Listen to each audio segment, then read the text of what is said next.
I think this game, in honesty, is going to come to two things.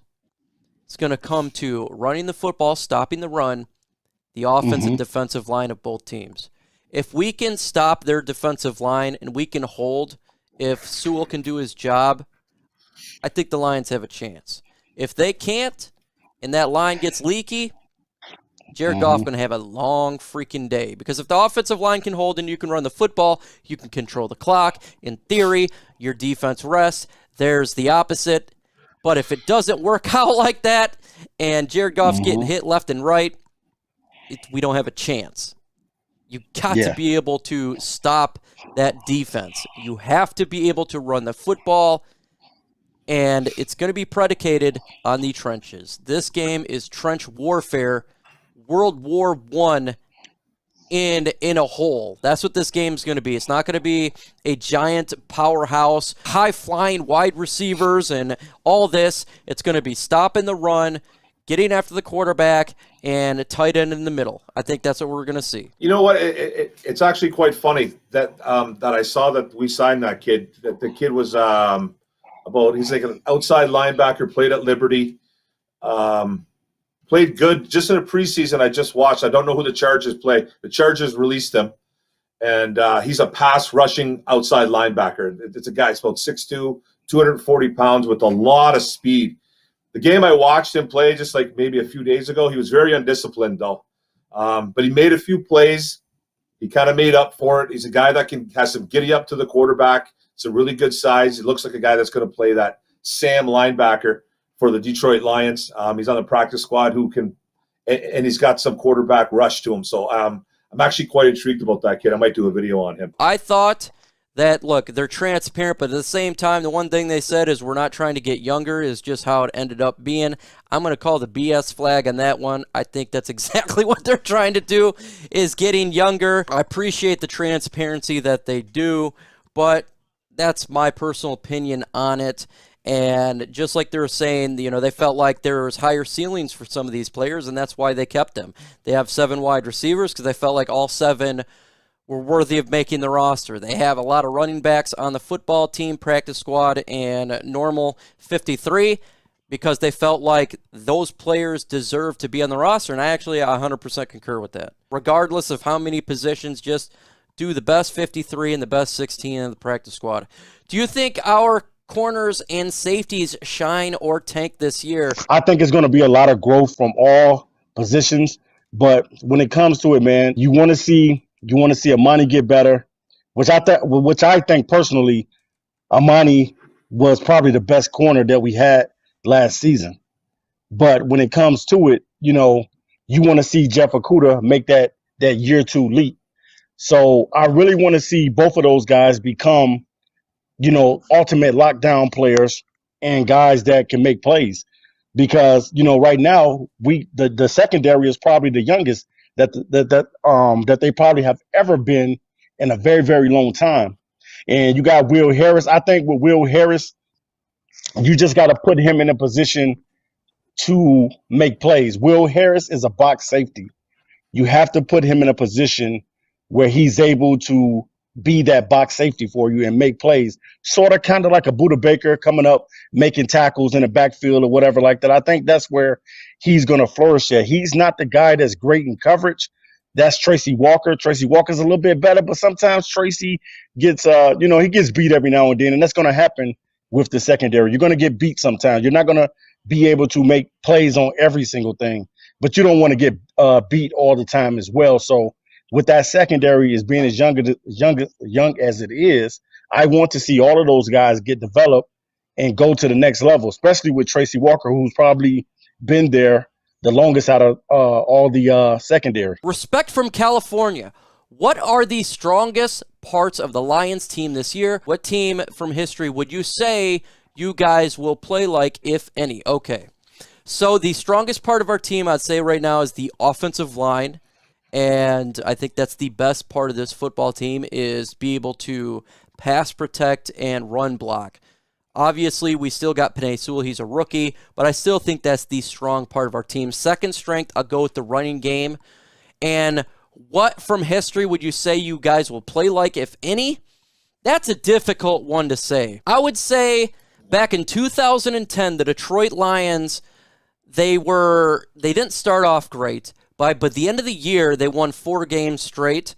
They had DeAndre Levy had a breakout game with the Miami Dolphins with a pick 6, and they really started to get their stride by the end of the year. I feel like if the Lions are going to be a team, that could be a team where they may not win a ton of games, kind of like 2010, but they're going to start competing.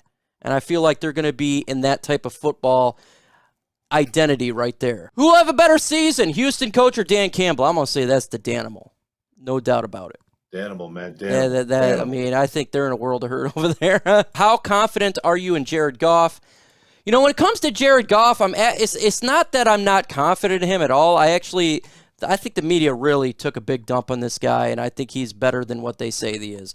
But I'm confident that he will be a 15 to 20 quarterback, but I'm not confident in the wide receiver core. TA Noble Sports. Yeah, when it comes to the receivers, pretty much Jared Goff is playing with house money. So he doesn't have a lot of talent at the receivers, but you got to make the best out of every opportunity and what you have on the field. And we got a lot of guys that's, would probably be like second and third wide receivers, you know what I'm saying, number 2s and number 3s on different teams and things of that nature. So with Jared Goff, I just think that if the receivers are able to catch the ball and they're not dropping the ball, then he's going to have a fine season. But if not, the media is going to chew him up and spit him out because that's what they've been wanting to do since he's come over to Detroit, is chew him up and spit him out. And if these receivers are not catching the ball, it's going to make him look really, really bad. So they definitely need these guys to come in and catch balls. And if they do that, I think Jared Goff will be fine. I think he'll have a decent season, and he'll prove a lot of naysayers wrong because that's what you're out to do. You know, every season you're out to prove the naysayers wrong. Listen, who do you think has the best separation and speed of our current wide receivers?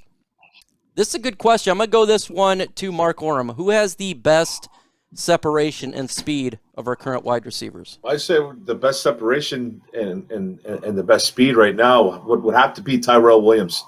I think he's our wide receiver 1 right now. You know, he didn't get a lot of opportunity when he was in San Diego. It was before it was LA.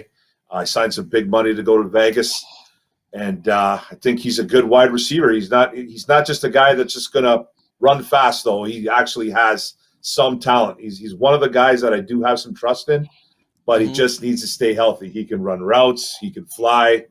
He's got really good hands. He can get up and get the ball if he needs to in a contested catch. So I think he's the type of guy that's going to be our wide receiver 1, and he's the guy that's probably our best, our number 1 guy. Should we sign Seth Williams or Clinton Dix? I'm going to throw this one to you, Mr. Antonio Hightower. Yeah, definitely go and sign Seth Williams. I'd rather have Seth Williams than Trinity Benton, but that's just me. Big body receiver who actually brings some speed to his game. Was real nice he was really nice in college. Surprised he slipped so far. He actually got cut by the Broncos. The Broncos actually cut a few good wide receivers, and there was a lot of Broncos fans I saw a lot of Broncos fans upset that he was gone because that guy, he has some real potential. I'd like to see him come to this team. #22draft. Have you guys heard of Kyle Hamilton? Lions need him. Yeah, Kyle Hamilton, safety out of Notre Dame, boy, like 6'4", 220, athletic. He the newest in line of like those Isaiah Simmons sized safety. Some people are even talking about the fact that he could be the best safety in the draft. You know, that's kind of a 3-way tie right now. The best defender player or player overall in the draft. But, you know, defensively, it's kind of stacked right now. You know, you got Hamilton, got Thibodeau, and, of course, you got the best player in the draft, Derrick Stingley. All play positions that the Lions need. Who do you think is someone who is being slept on and could make the Pro Bowl from our football team? Great question, Bryce. I freaking love it. I think this is going to be a question we asked everybody here. We'll start with Mark. Who do you think that potentially could make the Pro Bowl that we're not thinking about? I think someone that can make the Pro Bowl, you know, you can't say because he's already done it. I could say somebody like maybe like a rookie, like maybe like a Lee McNeil or something, or Levi Onwuzurike. Maybe he can go in there and he can contribute right away and do some good right away. But it's going to be tough, man. It's going to be hard. So I'll say the 2 rookies, either McNeil or Onwuzurike. I guess. What about you, Antonio Hightower? If he can stay healthy, Deshaun Hand. You know, because he's one of. Because I can't really see Lim doing it. I could maybe see Levi doing it. I can't really see Tracy doing it. The only guys that really slept on, I can really see him doing it is like him or Trey. And the problem with Trey is there's so many good edge rushers that I don't see him being them all out. But if Hand can stay healthy, I know he's gonna be on IR for the first 3 games of this season. But we know what he can do in the NFL if he's healthy. If he's healthy, he can make it. What about you, Noble Sports? I'm going to go Romeo Okwara, and I'm going to go with the rookie linebacker, Derrick Barnes. Ooh, I love the Derrick Barnes selection there. I absolutely like that. Good pick there. Derrick Barnes for sure, man. He's already showed that he's a stud. And, man, oh, man, I like what I'm seeing from him right now. How about this, man? How about this? DeAndre Swift.